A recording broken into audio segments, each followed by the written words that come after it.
नमस्कार। स्वागत है आपका विद्यापूरक ऑनलाइन कोचिंग में। आज की वीडियो में हम देखेंगे हिंदी व्याकरण, जिसको कक्षा 3 से लेकर 8 तक के सभी विद्यार्थी देख सकते हैं। इसमें हम सीखेंगे भाषा, लिपि, व्याकरण।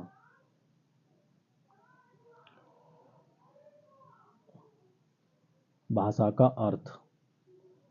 भाषा वह माध्यम है जिससे हम अपने मन की बात दूसरों तक पहुंचाते हैं। भाषा के द्वारा हम अपने विचार, भाव और इच्छाएं प्रकट करते हैं। बोलना, सुनना, पढ़ना और लिखना ये सभी भाषा के रूप हैं।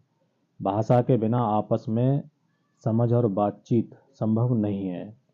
घर, स्कूल और समाज में हम भाषा का रोज उपयोग करते हैं। भाषा की परिभाषा। भाषा वह साधन है जिसके माध्यम से हम अपने मन के भाव तथा विचारों का आदान प्रदान करते हैं। भाषा के प्रकार। भाषा के प्रकार मुख्यतः दो होते हैं। एक ये लिखित, दूसरा मौखिक। तो हम पहले देखते हैं मौखिक। मौखिक भाषा वह भाषा है जिससे हम बोलकर और सुनकर समझते हैं।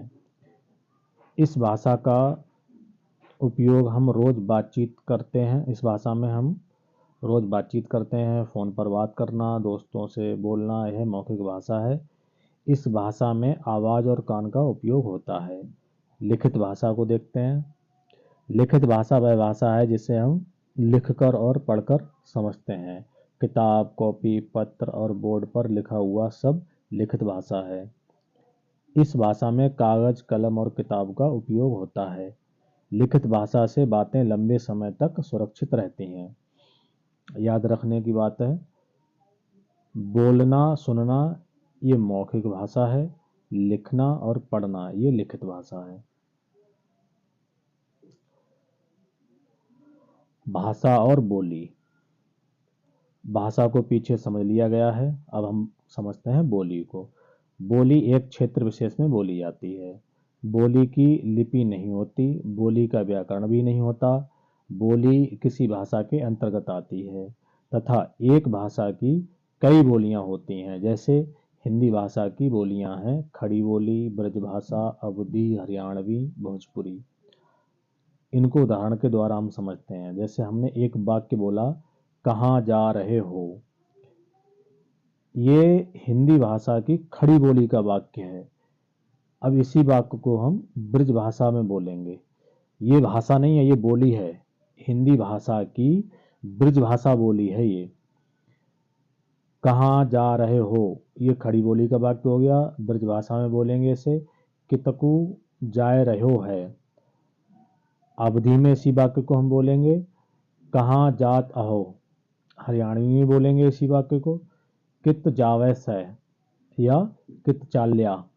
भोजपुरी में इस वाक्य को बोलेंगे, कहाँ जात बानी या कहाँ जात हवा।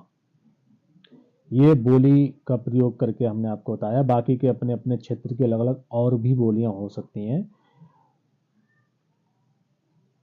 हिंदी भाषा तथा अन्य भाषाएं। जैसे हम अलग अलग तरह के कपड़े पहनते हैं और खाना खाते हैं, वैसे ही हमारे देश के अलग अलग राज्यों में अलग अलग भाषाएं बोली जाती हैं। हिंदी भारत में सबसे ज़्यादा बोले जाने वाली भाषा है।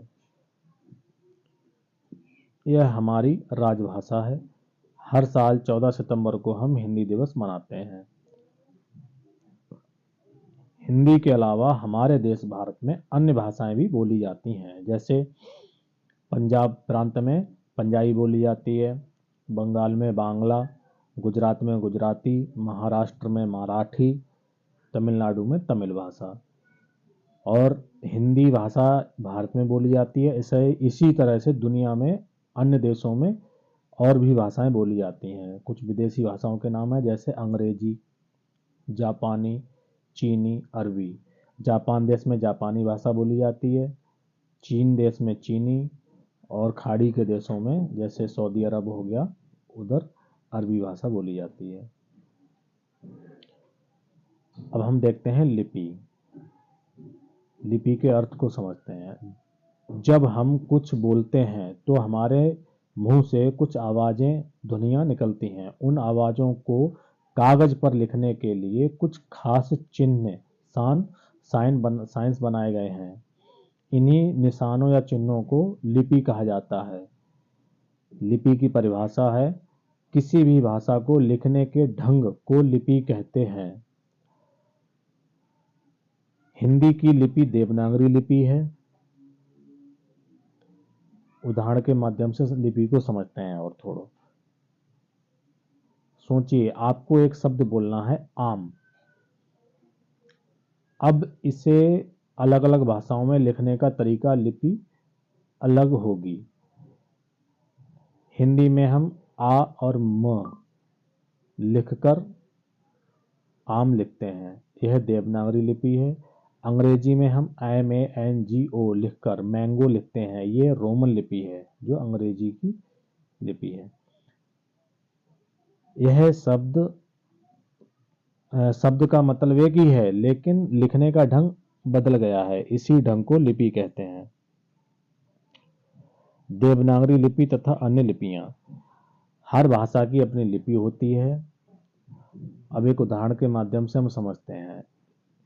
ये एक टेबल है जिसमें 3 कॉलम है, एक भाषा का, बीच में लिपि का, और ये राइट साइड में उदाहरण है एक एक का। अब हम एक शब्द लेते हैं किताब। तो हम हिंदी भाषा की देवनागरी लिपि में अगर किताब शब्द लिखेंगे तो वो इस तरह से लिखा जाएगा। अब इसी किताब शब्द को हम अंग्रेजी भाषा की रोमन लिपि में लिखेंगे तो ये इस तरह से लिखा जाएगा, KITAAB, किताब। अब इसी शब्द को हम पंजाबी भाषा की गुरमुखी लिपि में अगर लिखेंगे तो ये तीसरे नंबर का इस तरह से लिखा जाएगा। और लास्ट में हम इसी को अगर उर्दू भाषा की फारसी लिपि में लिखते हैं तो ये इस तरह से लिखा जाएगा। अब हम समझते हैं व्याकरण को।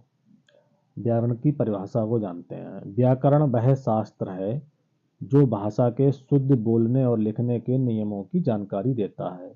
जिस तरह ट्रैफिक पुलिस ट्रैफिक को और एम्पायर खेल को सही नियमों से चलाता है, उसी प्रकार से व्याकरण भाषा और लिपि को सही नियम प्रदान करता है।